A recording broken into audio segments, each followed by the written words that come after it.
Existem profissões que mudam a vida das pessoas de uma forma muito silenciosa. Não aparecem muito nas redes sociais, não fazem muito barulho, mas quando o trabalho é bem feito, ela com certeza transforma famílias inteiras. Hoje, a gente vai conversar com uma profissional que se dedica a sua vida exatamente a isso. Ela trabalha diretamente com famílias, crianças e desenvolvimento humano, trazendo uma abordagem muito marcada pela empatia e pela relação terapêutica. Hoje eu tenho o prazer de receber aqui Joana Nápoles. E aí, Joana, tudo bom? Obrigada.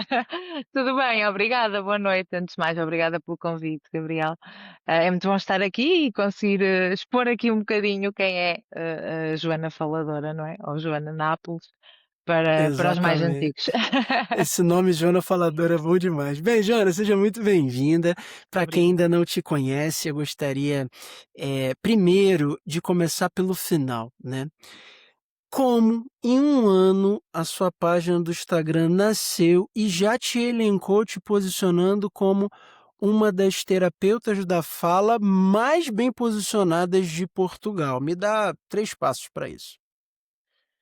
Consistência, eu acho que acima de tudo é a consistência, porque nós sabemos que o mundo digital é um mundo que exige muito esta parte da consistência. Ahm, eu acho que é ter os objetivos bem definidos, o que é que nós realmente queremos com a nossa página, e neste caso era a questão já vamos falar mais, acredito, mas da informação e trazer informação científica e válida.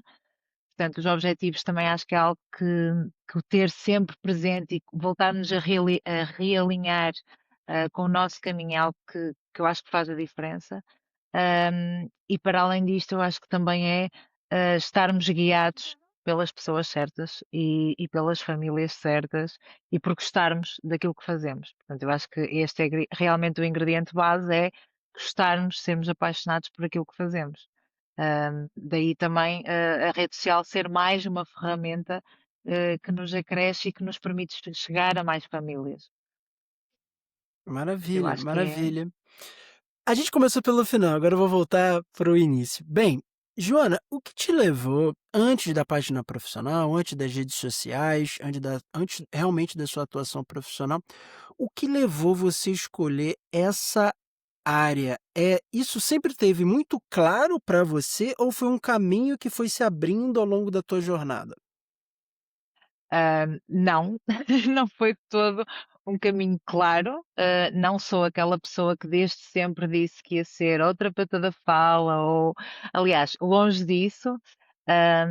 Eu desde sempre fui uma pessoa muito comunicativa, muito social, sempre adorei muito a interação, estar com o outro, sempre fui muito ligada também à variante social, sempre fiz muito voluntariado, muito ligada à parte, fui missionária também.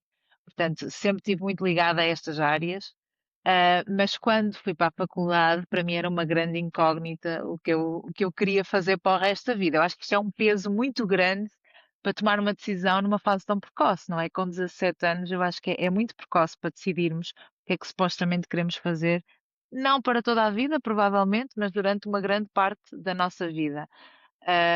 E então, quando eu fui para a faculdade, na altura, eu fui um bocadinho para aquilo que eu achava que gostava. Portanto, eu iniciei a minha jornada na faculdade em bioquímica. Tem tudo a ver. Portanto, eu entrei em bioquímica na altura, porque eram as áreas que eu gostava mais, eu ainda não sabia muito bem o que queria, portanto, era uma área que eu achava que me abria vários caminhos e que depois eu poderia decidir mais para a frente. Ahm, e pronto, e foi um choque. Foi um choque porque realmente não era de todo aquilo.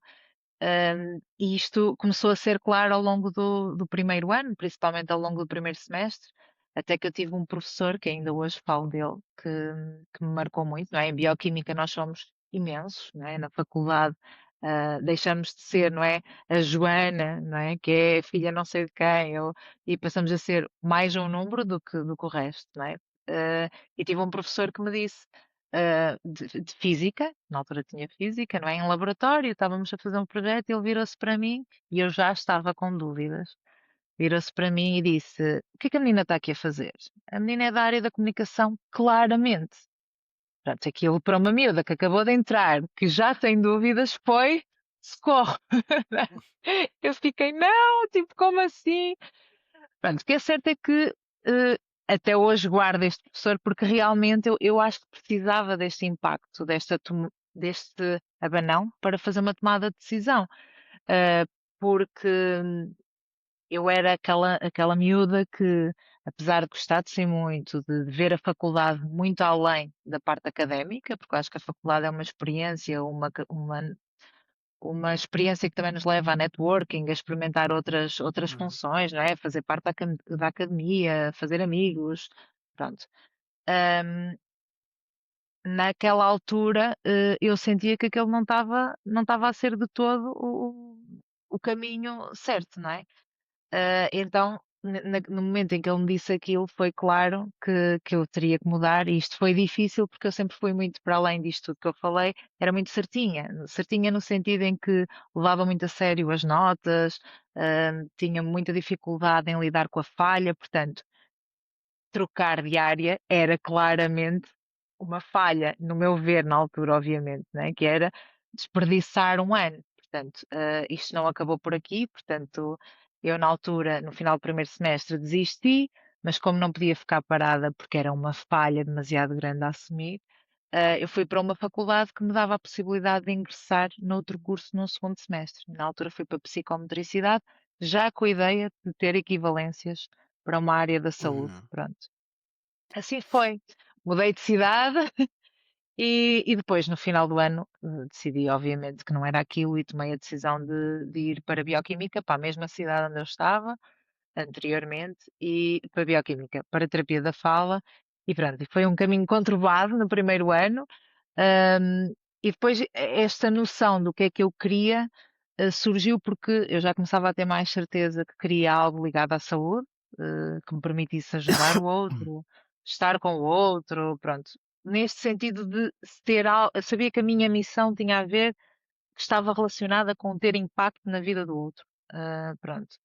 Mas pronto, e aí depois meteu-se a colocação de algumas áreas da saúde e a terapia da fala na altura foi das primeiras que surgiu muito pela área da comunicação propriamente dita, mas foi É, conturbado. tem, tem, tem pessoas que abrem uma bifurcação na nossa vida. Elas dão um novo, botam luz a um novo caminho e fazem com que a gente precise tomar uma decisão.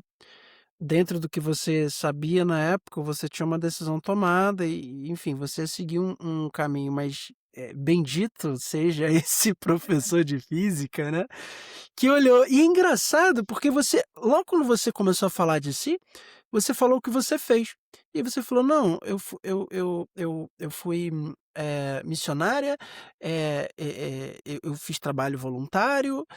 Claramente você é uma pessoa para cuidar das pessoas, né? Porque quando a gente pergunta, não, e aí, fala da tua história? Não, eu cuidei de uma pessoa aqui como missionário, eu cuidei de outra pessoa lá como voluntário. Da onde você tirou que você ia para dentro de um laboratório, cara? Eu não sei. Mas foi exatamente isso que eu comecei a pensar, como é que eu vou ficar fechada? Bem, e depois, já para não falar que eu, cada tubo de ensaio que mexia partia, não é? Claramente eu não era uma pessoa de ficar fechada. Mas sim, às vezes não lemos os sinais e também acho que a adolescência é uma fase conturbada que não nos permite decidir com muita clareza. Pronto. Uhum, é verdade. E acho que aqui faz muita diferença quem temos por trás, e eu sempre tive a minha família, neste caso a minha mãe, era a pessoa mais presente, sempre me deu muito essa liberdade de escolha e de decisão, não é? Ahm, e super que me apoiou quando eu tomei esta decisão de mudança, não é? Apesar de para a mãe também ser algo difícil, não é? Porque ver uma filha que não sabe muito bem é muito cedo. Eu costumo dizer hoje em dia, um ano não é nada. Se tiverem possibilidade de fazerem um ano para perceberem o que é que gostam, pá, acho que é uma mais-valia. É É, realmente muito cedo para ter maturidade de escolha. Não sei como é que foi com o Gabriel, mas acho que é realmente precoce para termos esta noção tão abrangente. para algumas pessoas é mais claro, né? Para outras pessoas é menos claro, mas eu, assim como você, eu também tive uma mãe que sempre me deixou um caminho aberto para eu escolher o que eu quisesse.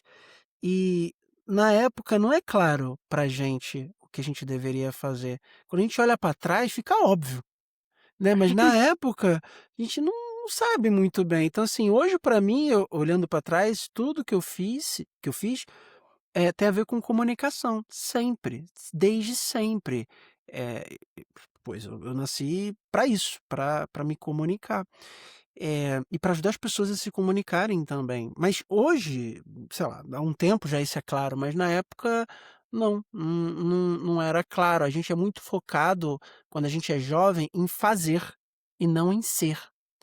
E a Sim. gente deveria se investir mais tempo em entender quem a gente é por essência, né, porque a gente nasce com um programa pré-estabelecido ali, temperamentos, gostos pessoais, enfim, tem um monte de coisa que meio que já nasce com a gente, e a gente vai dando forma, pra isso, né. Uma pessoa de comunicação pode ser um jornalista, pode ser relações públicas, pode ser um marqueteiro, como é o meu caso, pode trabalhar com publicidade, pode trabalhar talvez como terapeuta da fala, enfim, eh, tudo é comunicação. Pode ser um escritor, um roteirista de cinema, veja que tudo é comunicação, mas as ferramentas são diferentes. Bem, e aí você saiu da faculdade e já começou sua vida profissional atendendo, fazendo as consultas, como é que era esse ritmo de trabalho? Fala um pouquinho pra gente Hã, do teu eu início. quando eu terminei a faculdade, na altura, tirei pronto, a terapia da fala é uma licenciatura de 4 anos cá em Portugal, pelo menos na minha altura ainda continua a ser. Mas e depois, entretanto, eu tinha que decidir, não é, se queria fazer uma continuidade a nível de ciclo de Hum, estudos ou se parava, pronto. Para mim era claro que eu iria se eu fizesse seguido, iria fazer, se eu não fizesse seguido, depois de entrar no mercado de trabalho, iria ser mais difícil para mim, porque eu iria ficar completamente absorvida naquilo onde iria estar. Então, na altura fui para a parte da comunicação, é engraçado que o Gabriel estava a falar, sempre foi a minha maior preocupação. Como é que eu ia chegar às famílias, como é que esta comunicação ia ser clara, como é que eu ia estabelecer uma boa relação com as famílias. Acho que era o meu maior medo, era este, era para eu ajudar, as famílias têm que confiar, não é?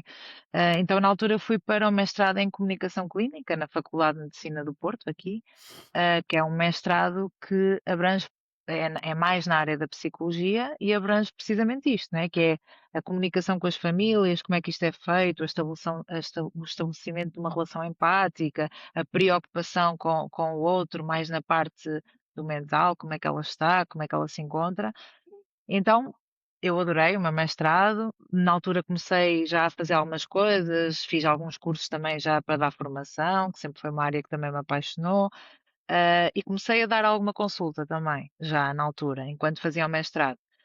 E depois de terminar o mestrado, pronto, acho que aí fui completamente engolida, não é? Porque nós vamos com aquela ambição que queremos fazer, que queremos trabalhar, e na altura já tinha muito presente que queria ser independente, que queria ser autónoma, e que tinha que me esforçar, porque acho que todos nós vimos de algum lugar, não é? E eu venho de um lugar marcado pela responsabilidade, não é? E a minha mãe falava muito disto, não é? Que é nós temos que ser responsáveis, temos que trabalhar para ter capacidade. E eu saí de casa aos 18, nunca mais voltei. Portanto, havia muito esta necessidade também de fazer acontecer e de me manter no ativo e ter um trabalho que me desse também prazer. Pronto, e foi assim que eu comecei, só que isto começou a escalar, não é? Nós começamos a trabalhar, as coisas vão surgindo e o trabalho ganhou realmente uma dimensão muito grande na minha vida. E isto também me fez depois com o tempo ir percebendo o que é que tinha que ajustar. Pronto, eu comecei a trabalhar em escolas inicialmente, muito com perturbação, a perturbação do espectro do autismo, e outras. E uhum. depois fui-me direcionando. Eu tinha uma grande paixão também pela área dos adultos, também estive nas áreas dos adultos, trabalhei em hospital, até que comecei a perceber que realmente a área da pediatria era a área por onde eu iria ficar. E depois, mais recentemente, agora a área da alimentação. Mas sempre com muitas horas de trabalho. Portanto, eu acho que isto é um defeito, de quem gosta do que faz, mas também de quem tem esta responsabilidade de fazer acontecer e de dar mais e de chegar a mais famílias, não é? Que em determinado ponto alguém tem que dizer, oh, para aí, porque isto tem que ter aqui um meio termo, não é? E acho que pronto, É, acho que a Joana faladora bem responder aqui a algumas questões. é isso. Acelerar é mais fácil do que frear. E o sonho que a gente tem de ter uma agenda lotada, quando a gente alcança, se torna um pesadelo. A verdade é essa. A gente só aprende depois como frear e manter precisa de uma experiência para você entender que nem sempre mais trabalho é melhor. E não só financeiramente, mas em termos de impacto, realmente. A gente vai entendendo, né, ao longo do tempo, que impacto não é igual a intensidade, né? A gente acha que quanto mais trabalhar, mais impacto a gente vai gerar. E não é bem assim, né? Tem a questão da Eu acho que a estratégia aí no vida, meio. e a vida também nos ensina, não é? Eu não sou, o Gabriel é pai, Sou pai de dois, de um casal. portanto, e eu acho que isto também é outro marco, eu não sou mãe, eh, Uhum. mas senti isto, por exemplo, quando fui tia, imagino quando for mãe, não é? Que é, ok, tem que haver efetivamente tempo para o que é mais importante, não é? Que é a família. E acredito que os pais ainda sintam mais isto. Pronto, não é? No caso de Gabriela, acredito que isto tenha acontecido também, não é? Aconteceu, porque assim, a mulher, isso vai acontecer com você se Deus quiser.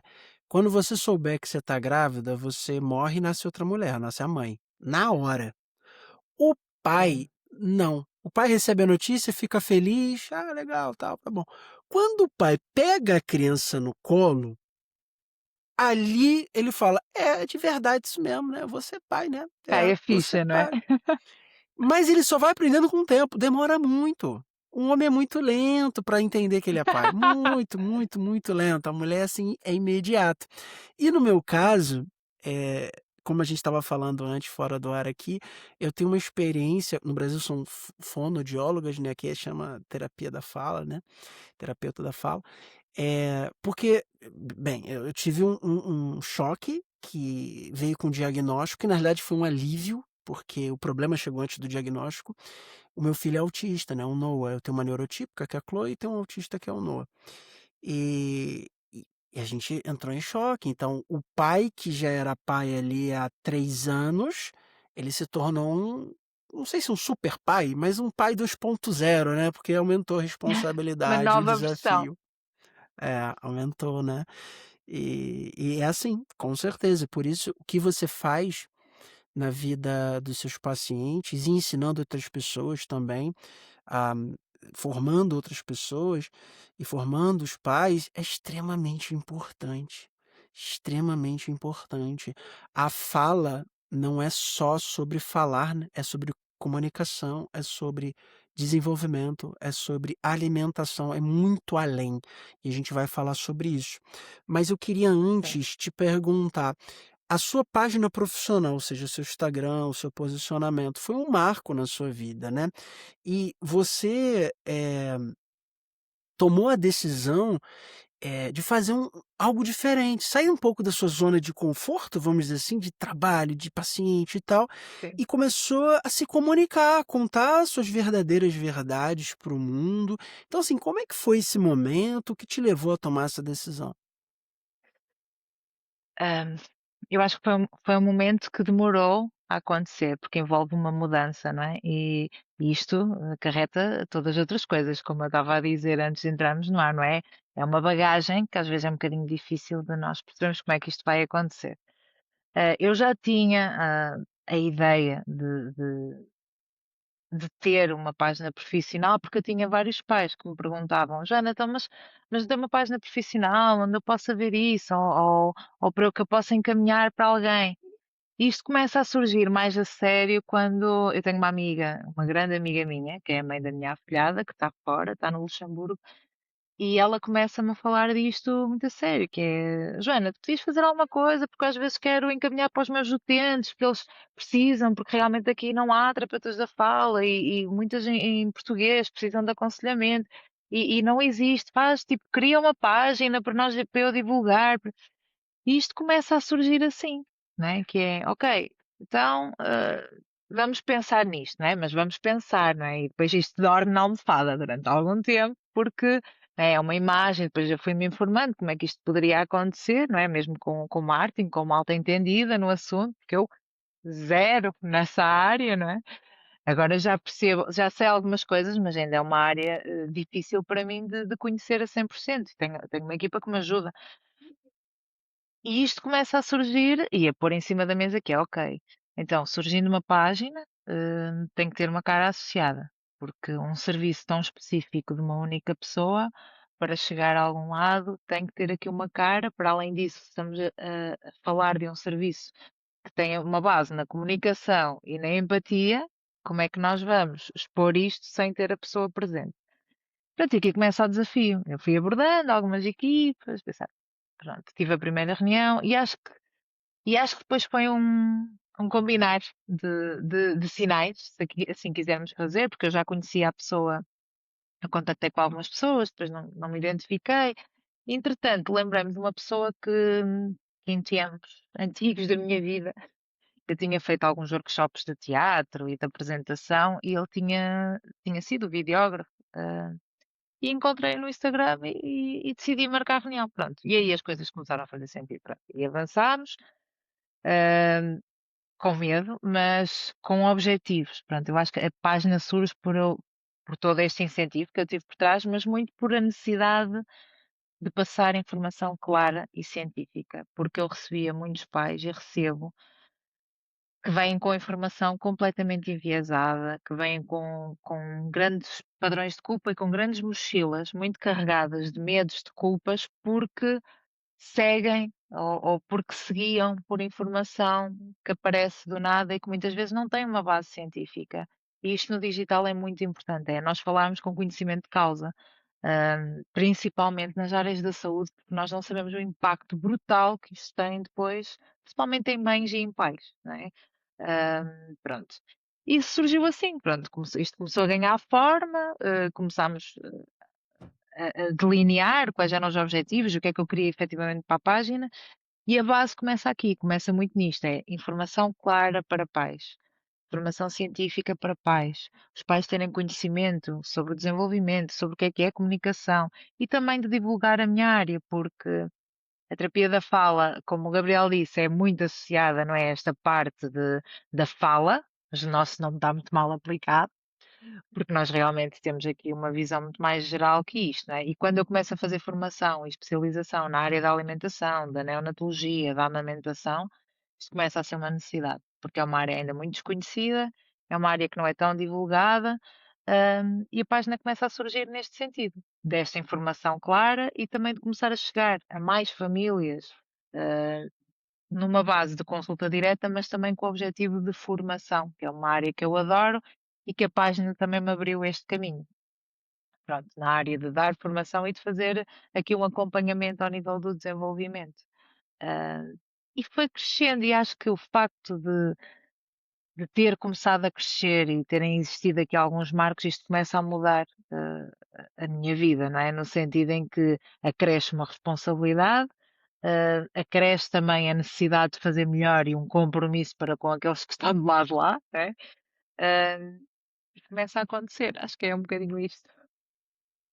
É, e o que você falou é muito importante, porque as pessoas acham, nossa, eu tô repetindo tanto isso ultimamente. As pessoas acham que toda informação importante está a um clique de distância. Não tá, não tá. Não está. Quando a gente está num momento de dor, de realmente sofrimento, né? Porque, por exemplo, vou dar o nosso exemplo. Quando a gente teve o diagnóstico, a gente já tinha, já tinha problemas com o Noah. Eh, por exemplo, a questão da alimentação. O Noah não conseguia amamentar direito, então ele machucava muito a minha esposa. E aí minha esposa, imagina, ela não conseguia alimentar o primeiro filho, tinha dificuldades, então ela achava que o problema era dela. Ela buscava informação, e aí é isso que você falou, não é qualquer informação, a gente precisa de uma informação muito profissional, científica, certeira, de uma pessoa confiável. Você não vai conseguir isso com uma inteligência artificial, por exemplo, ou seguindo qualquer Não. falso guru na internet. E a gente teve esse acompanhamento na época, até uma terapeuta da fala, incrível, que é a Vânia, ela falou: "Olha, eu acho que o freio da língua do "no" é grudado. E isso ele já tem 3 anos, não falava nada, zero, zero, zero, zero, só emitia sons e a gente não sabia o que era, a gente olhava para o lado e tinha os filhos dos nossos amigos já falando e tal. Hoje então, com a Chloe, nossa, eu tô tendo uma outra experiência como pai, porque é outra coisa. Eu não sei como as pessoas reclamam de ter filho, é muito fácil ter filho. Vai ter um filho autista para você ver, é muito mais difícil. Vamos ser Mas sinceros aqui. nós também precisamos de ouvir isso, Gabriel, porque eu acho que os pais precisam de ser ouvidos neste sentido e de falar abertamente, que é o que eu digo aos meus pais, que é isto de ser pai, de ser mãe, é um projeto muito bonito, mas atenção que isto traz dores, não é? Que temos Pô, que ser falados, não é? O que esta mãe, não é? Uma amamentação e depois temos outras questões aqui, que é aquilo que a sociedade nos incute, que é eu tenho que dar de mamar para ser uma boa mãe, não é? E a culpa que esta mãe carrega, não é? O que essa mãe não sentia, não é? E acho que exatamente. é preciso ter este cuidado de perceber e de abraçar, não é? Neste caso, eu não sei o nome da sua esposa, É mas Maria Carolina, Maria Carolina.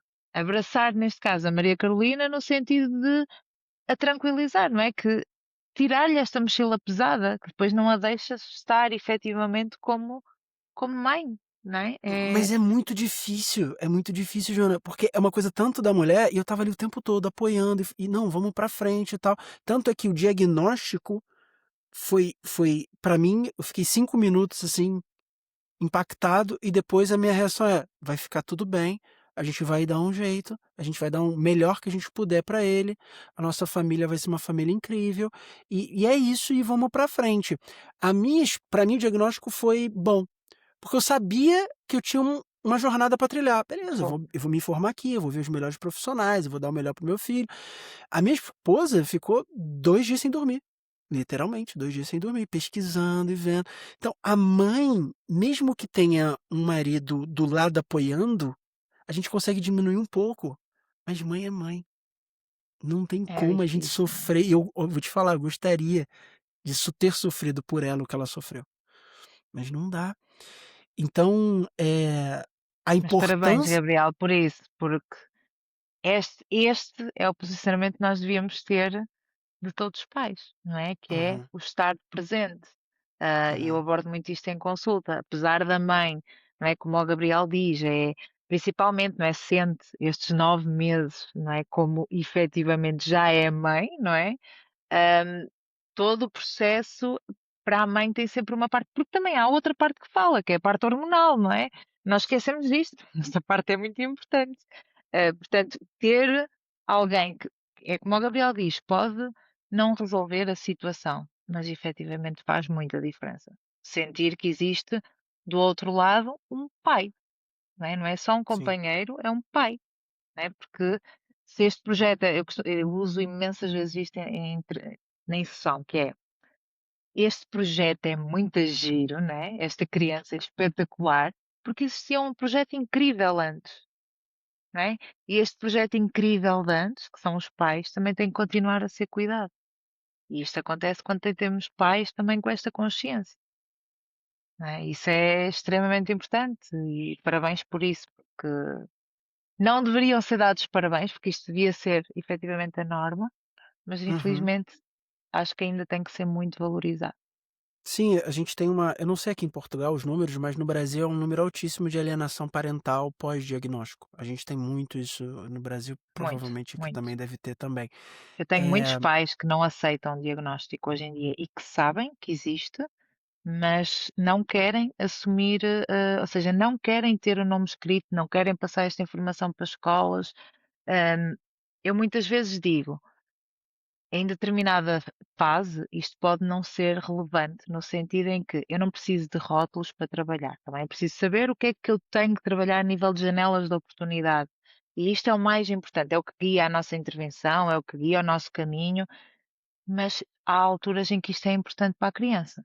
Ela tem direito a ter apoios, tá? Porque ela tem direito a ter aqui outras formações e outras informações e os pais também.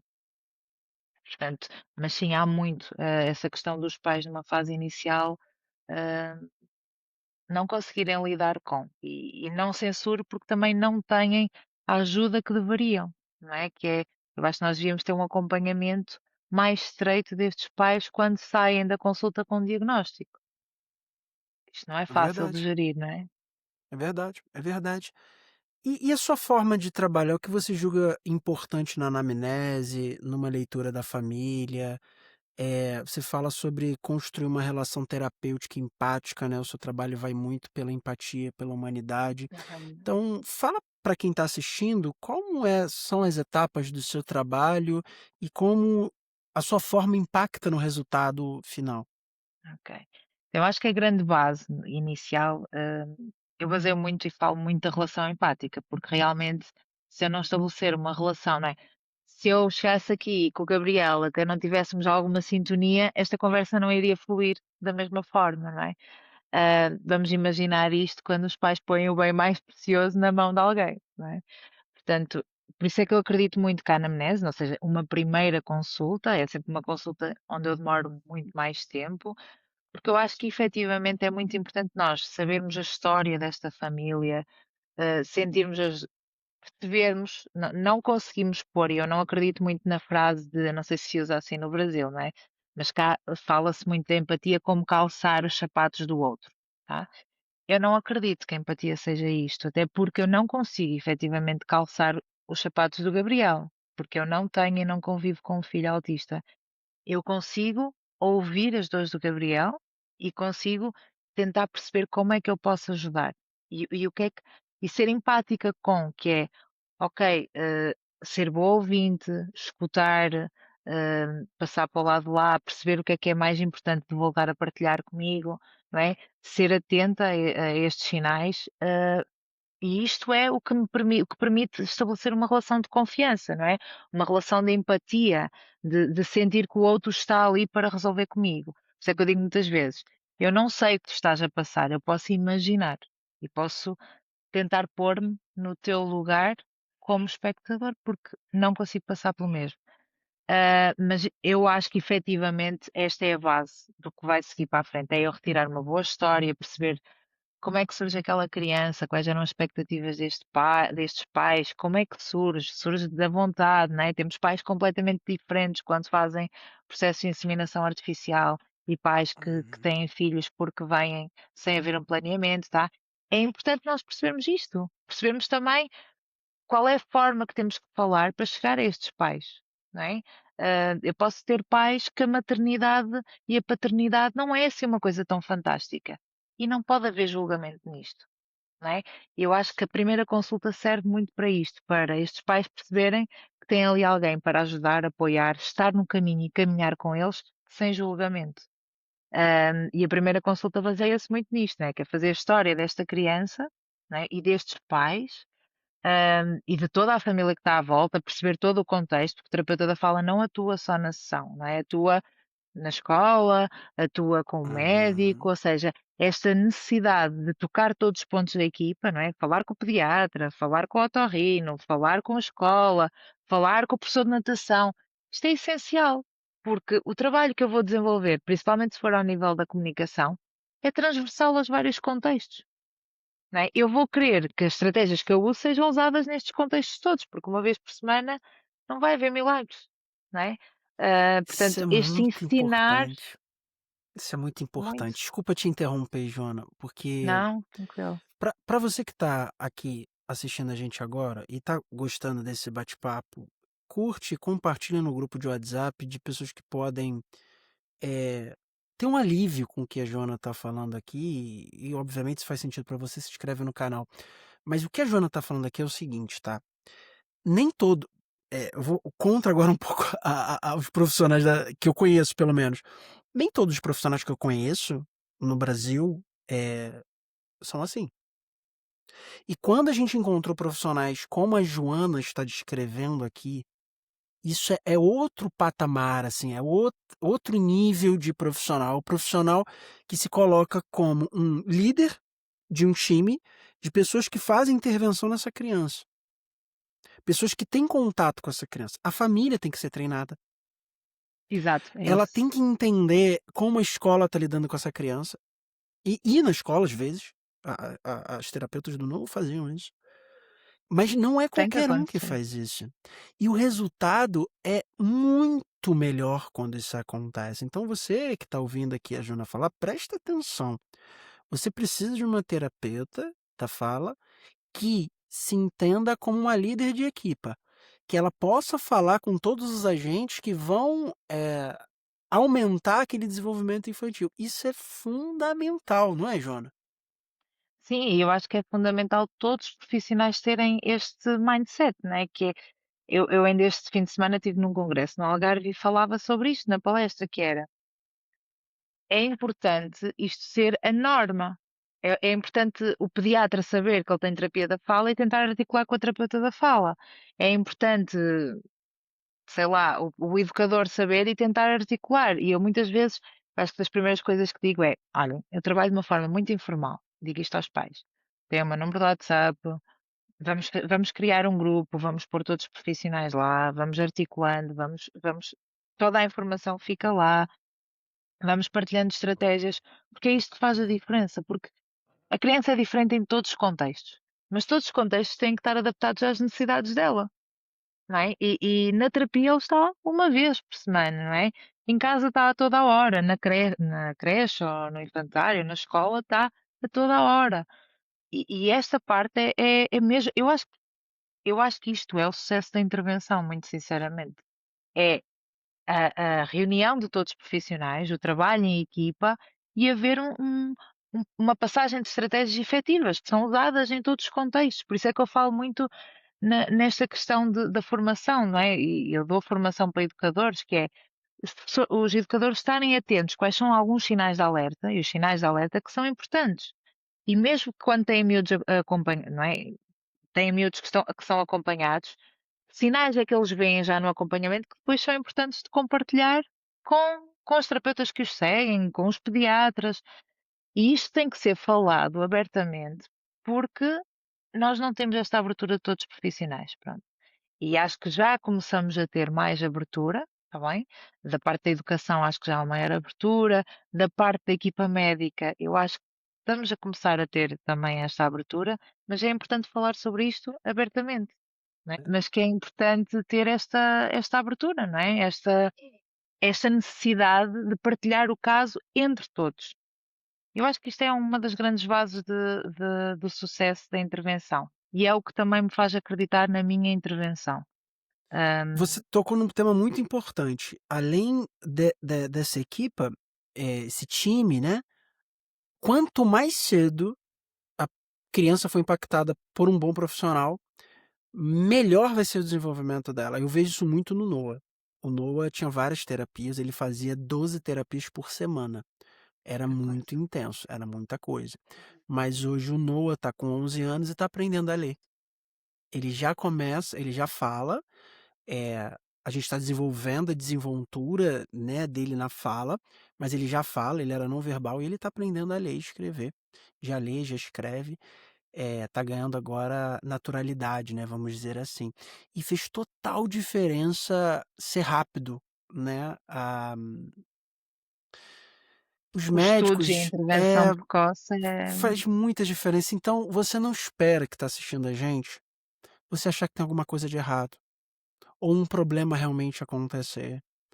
Você já vai para uma formação de pais, já antes de ter alguma coisa, você já se antecipa com a Joana. É muito importante isso. Você não tem noção como é importante isso. Se eu tivesse demorado talvez uns 2 anos para começar os tratamentos do Noah, ele teria um desenvolvimento muito pior. Muito pior. Qualquer médico que você vai falar, conversar sobre isso, vai atestar o que eu estou te falando. Tempo é muito precioso. Então, não deixe as coisas acontecerem para você tentar resolver. Já começa, já entra em contato direto com a Joana. Eu vou deixar o Instagram dela aqui embaixo para você poder começar a É. seguir ela, mandar inbox, enfim. Então, anota esse recado que é de pai para pai. Eu quero saber sua opinião sobre 3 temas. Primeiro, você é a favor de creche ou não é? Você é a favor de chupeta ou não é? E eu quero saber alguma coisa de amamentação que ninguém sabe, só você sabe. Vamos começar pela Então, creche. Bota na então creche lá, ou não bota? creche. É assim, é muito delicado dizer assim, vota ou não vota. Então, depende dos contextos que nós temos por trás. Eu acho que a creche traz-nos coisas incríveis, nomeadamente o grande grupo, não é? Nós sabemos que as crianças aprendem por imitação, portanto, o grande grupo traz-nos isto, não é? Traz-nos o poder da imitação, traz-nos o poder de ir atrás do amigo, não é? Traz-nos o poder de tentar comunicar de alguma forma porque ele me tirou o meu brinquedo, tá? A creche traz-nos esta parte. Hum, Atenção que eu não sou contra quando eles ficam com os avós. O que eu costumo dizer sempre, e este é um tema realmente delicado, é que a creche é importante quando nós não temos um contexto por trás, está bem? Ah, Joana, mas eu tenho os avós que podem ficar com ele e dão. Ok, mas que oportunidades dão estes avós, tá? Como é que são estes avós?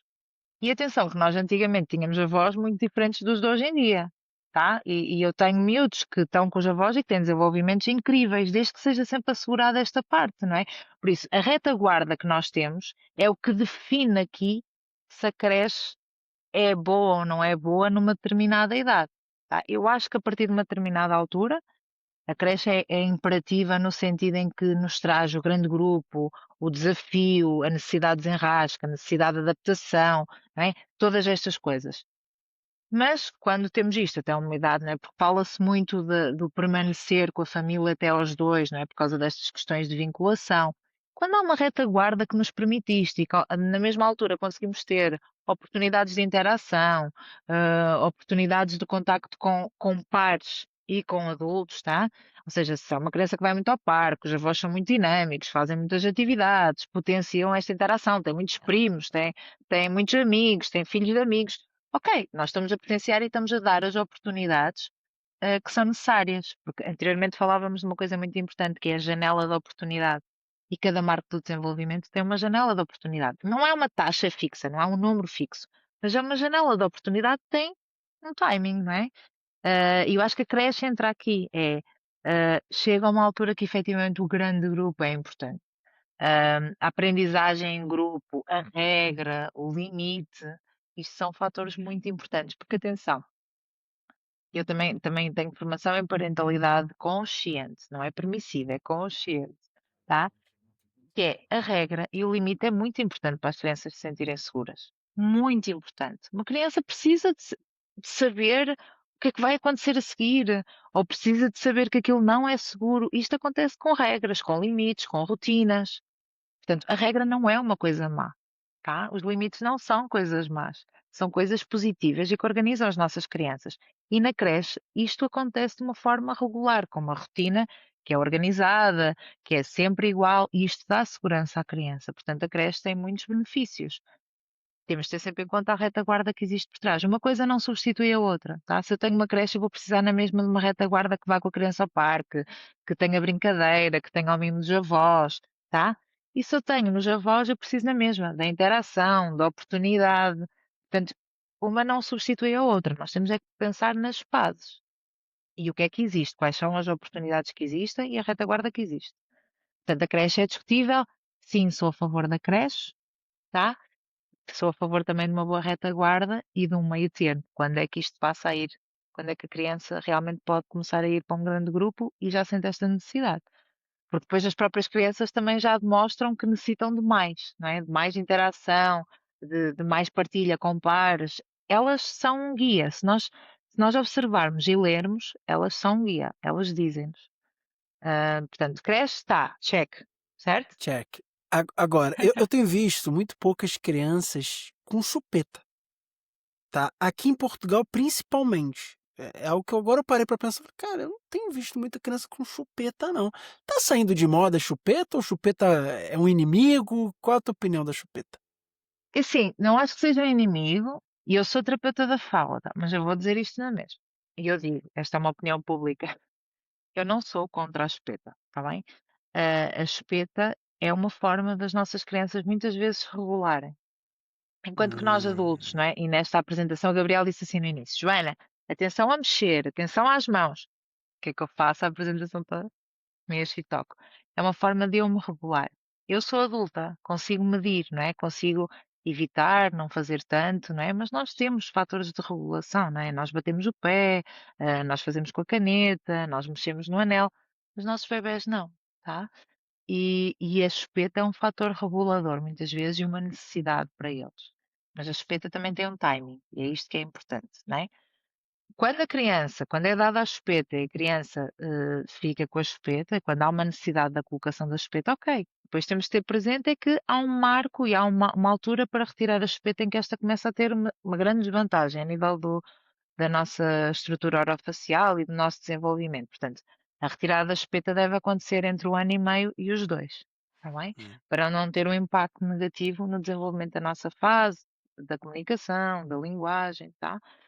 Agora, quando não é dada a chupeta e não há uma necessidade, tudo ok na mesma, tá? Quando eu digo eu não sou contra a chupeta, é quando a chupeta é colocada, não é? E a criança, por exemplo, é muito comum nos prematuros ser colocada uma chupeta, tá?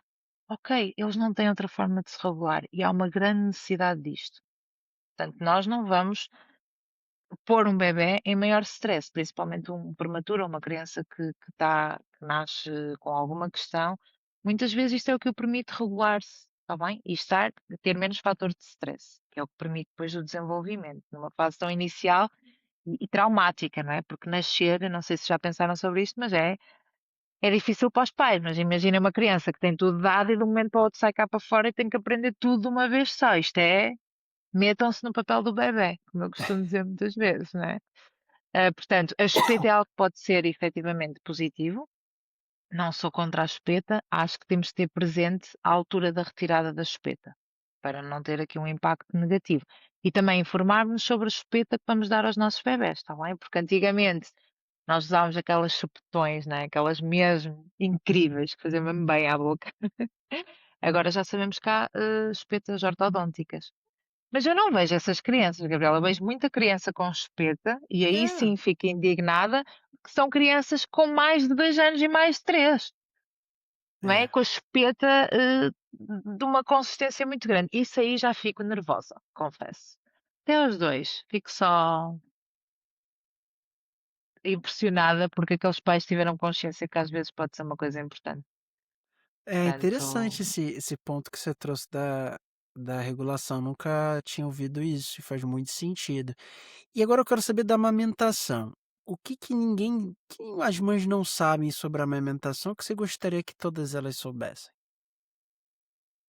acho que se me perguntasse uma coisa, eu acho que diria, nesta fase em que estamos, que elas podem elas podem decidir e ter apoio profissional.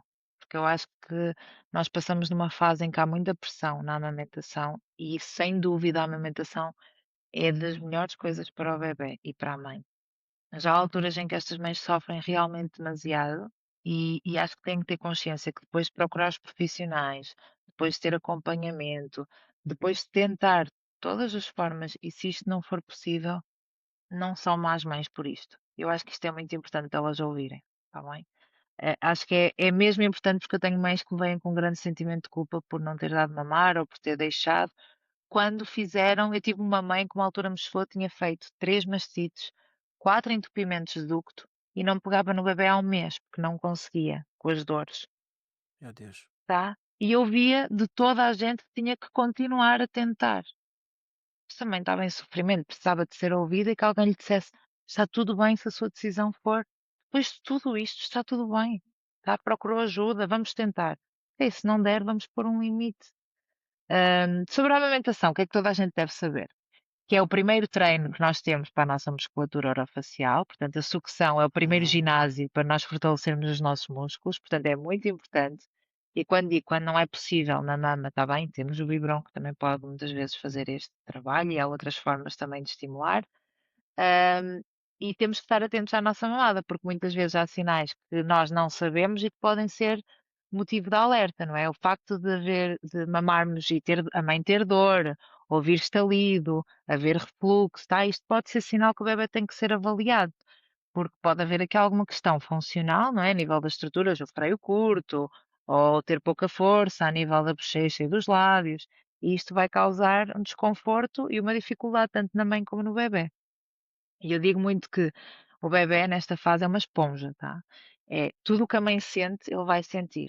Se a mãe já está ansiosa naquele momento, o bebé vai ficar ansioso e não vai mamar. ou vai mamar com dificuldade. Portanto, informem-se sobre isto para também se sentirem mais tranquilas no período da alimentação. Portanto, acho que isto era o melhor que eu poderia dizer às mães. Ah, São boas mães na mesma quando isto não é possível, depois de terem tentado todos os passos, está bem? E a sucção é o nosso primeiro ginásio para termos uma musculatura forte. Pronto, e acho que é isto. Assim, muito sucintamente, sim, sucintamente é isto. Maravilhoso, maravilhoso. Assina embaixo. Realmente a amamentação, eu não sei se o homem que não sabe muito até ser pai sobre amamentação, né, mas é, é algo tão delicado e necessário, é, e que influencia toda a família, mas principalmente a mãe. Talvez ela se levante um auto-julgamento que ela nunca tenha se levantado, sabe? Sim. É, é muito visceral a questão da amamentação. Acho que você foi muito certeira. Bem, e mesmo você tendo um ano só no online, vamos dizer assim, e todo esse sucesso, você está construindo algo muito interessante agora, né, você está levando mais conhecimento para mais pessoas, com formação, com consultoria, apoio às famílias. Conta um pouquinho sobre essa nova fase, explica para as pessoas esse seu novo projeto, essa nova fase na sua vida profissional.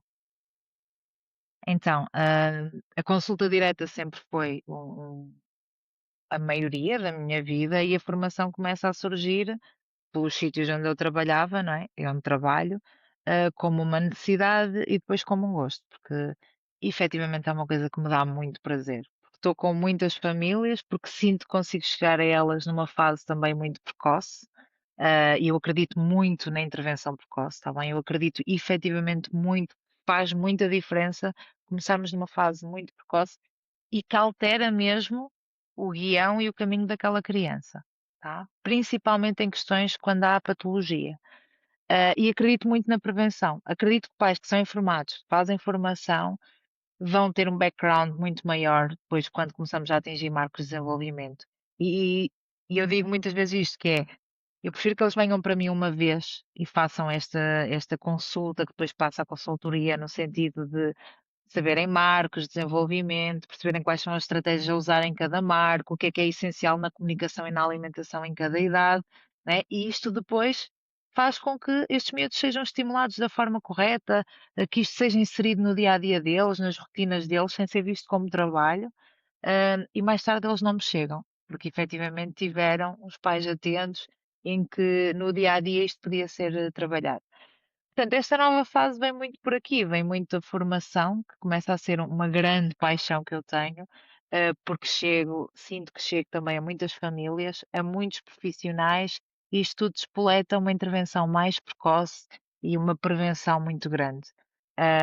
Portanto, a formação é aqui a minha grande paixão, já dá muito tempo, mas agora começa a ganhar uma grande mais forma, não é?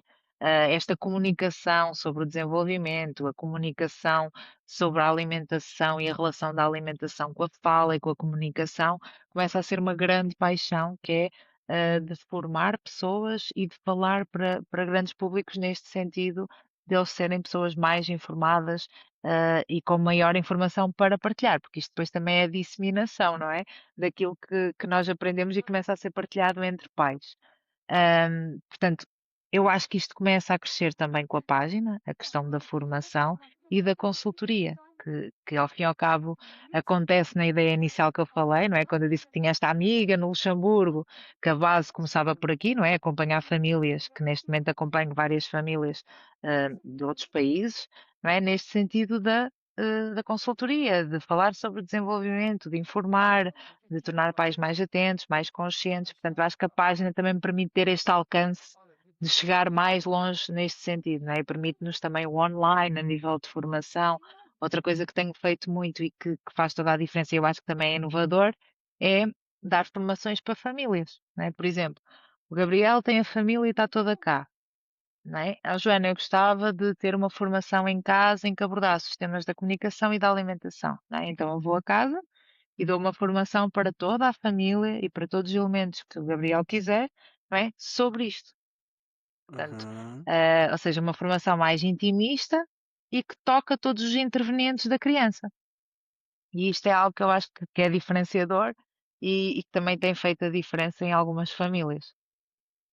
Incrível, Portanto, acho que é incrível. um bocadinho isto. São vários níveis de acesso diferentes a você, pessoas em momentos diferentes, com necessidades diferentes, mas eu acredito que quanto mais cedo, eu acredito igual a você, tiver um enfoque da família na capacidade de comunicação, sim, mas toda a questão da saúde, da criança dá resultado, se a gente fala no marketing, né, dá ROI, dá resultado muito se você faz isso de uma forma preventiva, muito, Sim, é muita diferença. E se, enfim, você tiver recebido um diagnóstico, do seu filho, da sua filha, viva esse luto, mas viva rápido.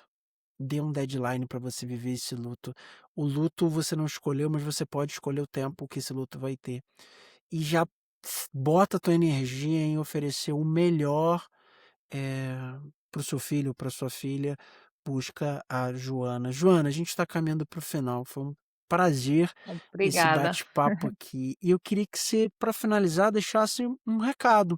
Você pode escolher se você quer deixar um recado para os pais ou para os profissionais, mas imagina que você vai fazer um post lá no Instagram e todas as pessoas do mundo vão ver.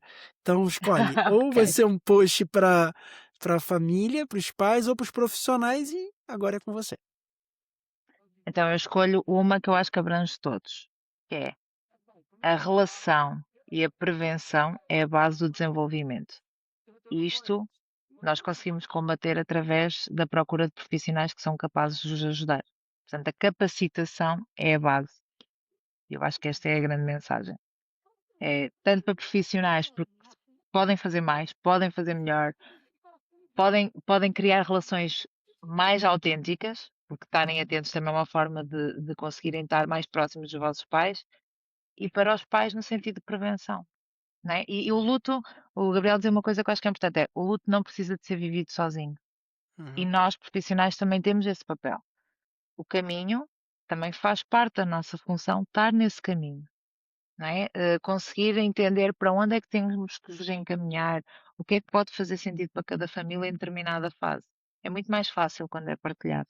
Mesmo que eu não consiga estar no vosso sapato, Claro. hum, eu consigo tentar chegar próximo do que vocês sentem. E acho que é isto. Com certeza, Obrigada, Gabriel. interesse genuíno é maravilhoso. Joana, obrigado por compartilhar a sua história, o seu trabalho com a gente. E você Obrigada. que está assistindo e você quer acompanhar mais de perto, quer se conectar com a Joana, aprender mais sobre desenvolvimento infantil, sobre terapia da fala, siga lá nas redes sociais, principalmente no Instagram, que é a Joana Faladora. Não tem como esquecer, a Joana Faladora. Então, se você gostou do episódio, curte, compartilha com a sua família, se inscreve aqui no canal. E, Joana, foi um prazer. Fica com Deus Igualmente. e muito obrigado. Tchau. Obrigada, Gabriel.